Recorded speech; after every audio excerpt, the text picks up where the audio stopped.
The next book that I really remember reading was Dracula. Now, I guess my interest in Dracula must have stemmed from seeing the film. We're talking the original Universal version with Bela Lugosi. Must have been on the TV back in the 60s or early 70s sometime.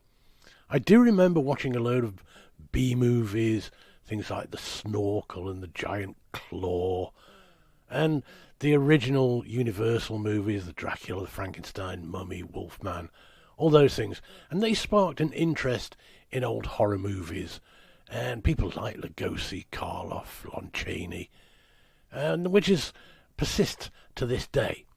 And I remember being about 11 years old and going into W.H. Smith's in Harrogate, where we lived at the time.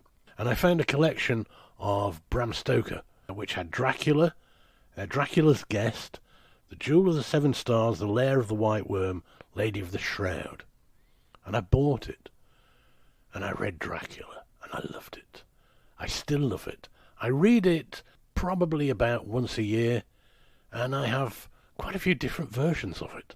I've got a version, Dracula or the Undead, the original stage play that Bram Stoker created to seal the copyright. I've got 3 or 4 different versions of it. And I just love the way that he wrote it, the language that was used, the characterizations. And it is, to this day, probably my all-time favourite book.